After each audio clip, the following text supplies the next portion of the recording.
168 enemy aircraft. That is the exact number of warplanes wiped from the sky between 1941 and 1945 by just 5 American men. These are not estimates. These are not probable hits or damaged planes limping back to base. These are confirmed, documented, and absolute kills. During the savage aerial combat of World War II, over 1,400 American fighter pilots achieved the legendary status of ace, a title earned by shooting down 5 or more enemy aircraft. Yet, out of that massive pool of elite aviators, only 5 men pushed their kill count so astronomically high that their names were whispered with genuine read in highly classified enemy intelligence reports. Today, we are ranking the 5 most lethal American fighter pilots in history.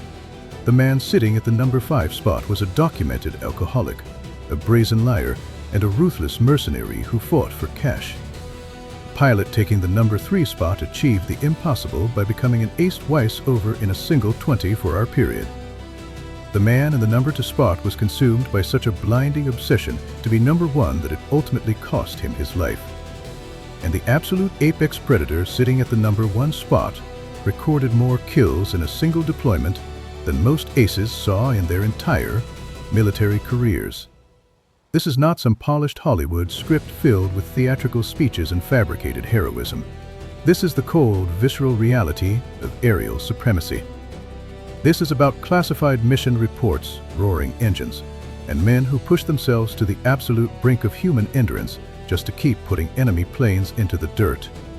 Before we dive into the abyss of this adrenaline-fueled countdown, if you want to know who holds the terrifying number 1 spot, hit that like button right now. It tells the algorithm to push this hard-hitting historical deep dive to more people who crave the ruth of history, and make sure you subscribe so you never miss another one of our deep dive rankings. Now, let us begin the countdown of the 5 most lethal American fighter pilots of World War II. Taking the number 5 spot is Colonel Gregory "Pappy" Boyington. Let us get one thing straight from the start. Boyington was not a choir boy. In fact, by almost every conventional military metric, he was a complete disaster. He battled a severe, lifelong addiction to alcohol. He routinely lied about his combat record. He abandoned his first wife and their 3 children. The top brass of the United States Marine Corps, he was a walking disciplinary nightmare that they simply did not know how to handle. But fate has a twisted sense of irony, because this severely flawed human being was also one of the most mechanically gifted and utterly lethal fighter pilots the United States has ever produced. Boyington racked up 28 confirmed aerial victories across 2 entirely different wars and 2 completely separate aviation branches. What makes his story truly wild is that his first 6 kills happened before the United States even officially entered World War II. He achieved them while soaring through foreign skies as a cold-blooded mercenary, hired by the Chinese government to fight off the enemy invasion. The remaining 22 kills were secured while flying as a Marine Corps fighter pilot in the blood-soaked skies over the Solomon Islands. Rewind to 1941. Boyington was a washed-up Navy pilot, drowning in crushing debt and alcohol. Desperate for a way out, he resigned his officer commission. He signed on with the American Volunteer Group, famously known as the Flying Tigers. Under the command of Claire Chennault, this was a rogue outfit of hired guns fighting for China. They flew the iconic P-40 Warhawks, the ones with the terrifying shark teeth painted on the nose. War was strictly a business transaction there. For every enemy plane they shot down, they were paid a massive bounty of $500. It was the commercialization of slaughter, and Boyington was an absolute natural at it. Before the Flying Tigers disbanded in July 1942, he claimed 6 aerial victories, turning his deadly craft into hard cash. When America officially entered the war following Pearl Harbor, Boyington crawled back to the Marine Corps. The military was desperate for combat-experienced pilots. Despite his mild, long disciplinary record, Boyington had something almost no one else in the American military had at that time. He had actually looked an enemy pilot in the eye and shot him down. He knew exactly how their planes moved, how they fought, and most importantly, how they burned. In September 1943, Boyington was handed command of Marine Fighter Squadron 214. The unit was a dumping ground for misfits, rejects, and replacement pilots that no other squadron wanted to deal with. Boyington brilliantly dubbed them the Black Sheep, a moniker that would become legendary. At 31 years old, he was a full decade older than the fresh-faced kids he was commanding. Because of this massive age gap, they jokingly started calling him Pappy.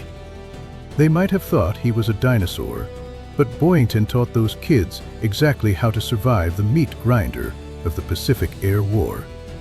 His leadership style was a massive middle finger to military regulations. He still drank heavily. He ignored the chain of command. He flew combat missions while suffering from mind-numbing hangovers. But at 20,000 feet, he was a cold, calculating machine of death. His dogfighting philosophy was brutally simple. Dive on the enemy from above, get terrifyingly close, open fire, and never stop moving. Never enter a turning fight. Never bleed your airspeed. Destroy them before they even know you are there, and vanish before they can react. In a shockingly brief window from September 1943 to January 1944, just 84 days of actual combat, Boyington blasted 20 enemy aircraft out of the sky. On January 3, 1944, he successfully tied the all-time American record of 26 kills held by World War I legend Eddie Rickenbacker. But on the very morning he tied the record, his luck violently ran out. During a massive furble over Rabaul, his F-4U Corsair was shredded by enemy fire. His wingmen watched in horror as Boyington's plane plummeted and smashed into the ocean. The Marine Corps officially listed him as killed in action. McCampbell miraculously survived the raging inferno in the sinking, returning to the States to train signal officers. Most men would have simply counted their blessings and ridden out the rest of the war at a desk. He was built differently. In September 1943, at the relatively old age of 33, he formed Fighter Squadron 15. He put his new pilots through a flight training regimen that was so incredibly grueling it bordered on actual torture. By February 1944, he was officially promoted to commander of Air Group 15 aboard the USS Essex. They called themselves the Fabled 15, and they were about to write their names in blood across the Pacific Ocean. On June 19, 1944, during the monumental Battle of the Philippine Sea, he did the unthinkable. In what became famously known as the Great Mariana Sturkey Shoot, he managed to become an ace in a single combat day.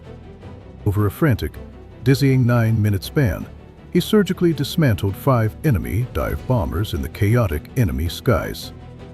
Later that same afternoon, he launched his aircraft again and shredded to more fighters. 7 kills in a single day. But that was just the warm-up. On October 24, 1944, during the opening phases of Lake Gulf, it was the largest naval battle in human history, and it was there that David McCampbell finally secured his immortality. The radar operators aboard the USS Essex suddenly detected a massive enemy strike force inbound toward the naval fleet. It was not just a small raid. It was a terrifying and overwhelming armada of roughly 60 heavily armed enemy aircraft. Rear Admiral Arthur Radford had previously ordered McCampbell to stop flying combat missions to coordinate the battle. With only 7 Hellcat fighters fueled and ready on the deck, he blatantly ignored the orders and strapped in. What followed is quite simply the most astonishing single-seat combat engagement in the entire history of aerial warfare.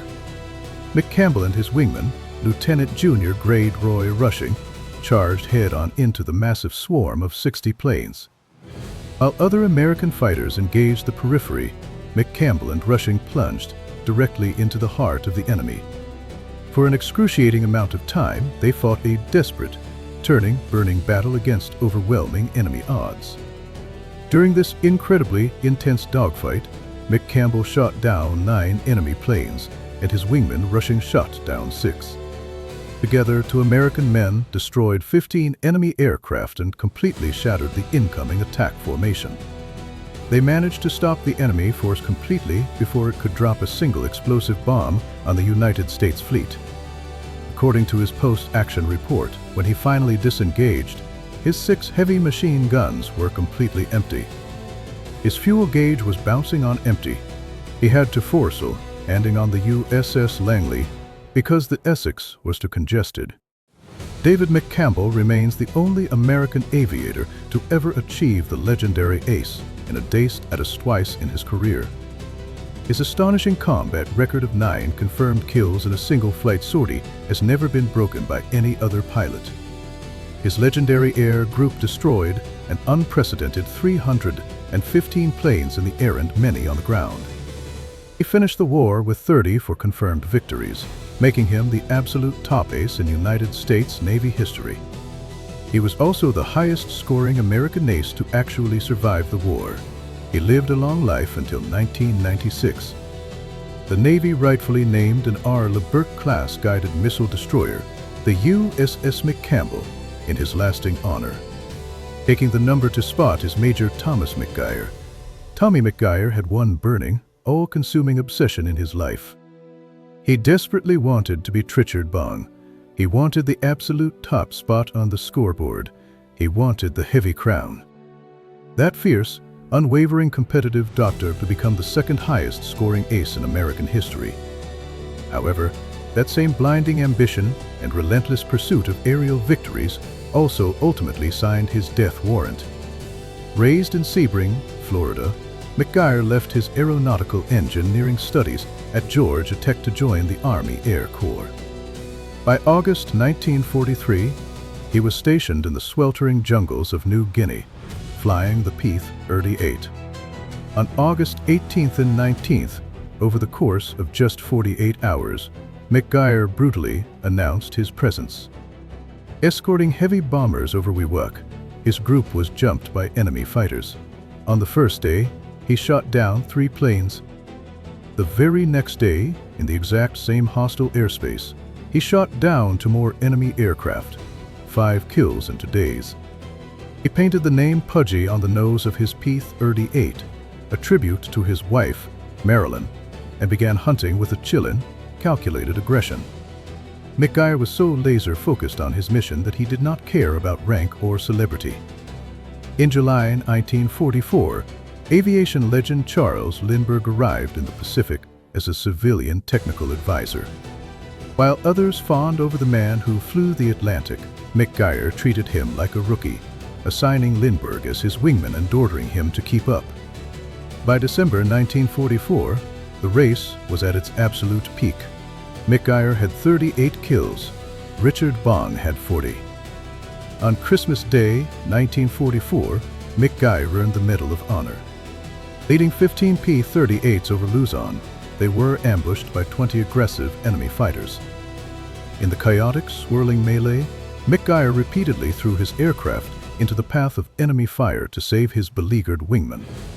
Even when outnumbered 3-1, and even after his guns jammed, he outflew the enemy, forcing an enemy plane directly into the gun sights of his wingman. The next day, he shot down for more planes, bringing his total to 38. He was just 2 kills away from tying the record, and 3 away from immortality. On January 7, 1945, McGuire led a fighter sweep over Negros Island in the Philippines. It was supposed to be a standard patrol. They spotted a lone enemy Oscar fighter near an airfield.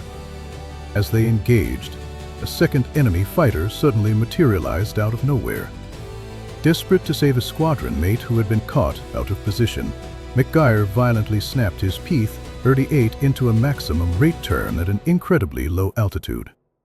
But in his rush to engage, he had failed to jettison his massive external dropped tanks. The heavy, drag-inducing tanks fatally compromised the aerodynamics of the Lightning. Without enough altitude to recover, the massive fighter stalled out, snapped into an inverted dive, and exploded against the Philippine earth. America's second highest scoring ace was killed instantly at the age of 24. McGuire Air Force Base in New Jersey stands today as a monument to his terrifying prowess in the cockpit, a man who flew too close to the sun in pursuit of a number. Finally, at the absolute pinnacle, number 1 is Major Richard Bong, 40 confirmed aerial victories. Let that number sink in. No American pilot before or since has ever touched it. Richard Bong was a walking contradiction.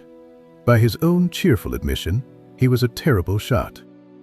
He could not hit a target at standard ranges if his life depended on it. So, he adapted. He developed a tactic that required nerves of absolute steel. He would push his P-38 Lightning right up to the tail of an enemy fighter, getting so close he could practically read the instruments in the enemy cockpit, and simply hold down the trigger until the enemy plane ripped apart. What he lacked in deflection shooting, he made up for with pure bravery.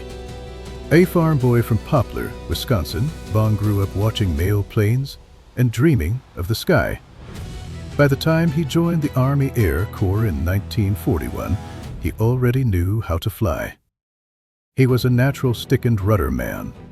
Stationed in California, he famously proved his reckless brilliance.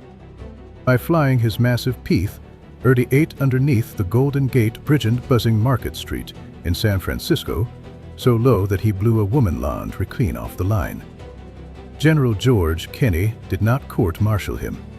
He ordered Bong to go to the woman house, wash her clothes, and mow her lawn. Kenney recognized the rockular instinct in the young pilot.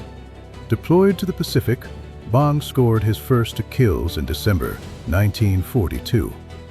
From there, the numbers climbed at a dizzying rate. Ground crews could barely paint the rising sun victory flags on his fuselage fast enough. By April 1944, he shot down his 27th plane, officially breaking Eddie Rickenbacker World War I record. Promoted to major, the brass tried to pull him out of the war, sending him home on a PER tour. But Bong could not stay away. He returned to the Pacific as a gunnery instructor, strictly forbidden from seeking out combat. But Bong kept flying anyway. Volunteering for 30 additional combat missions, he shot down 12 more planes. General Kenney finally had enough and permanently grounded him in December 1944. 200 combat missions. Over 500 combat hours. 40 kills. The king of aces went home, married his sweetheart Marjorie, and took a job as a test pilot. On August 6, 1945, the very day the atomic bomb fell on Hiroshima, a Major Richard Bong climbed into a P-80 Shooting Star jet.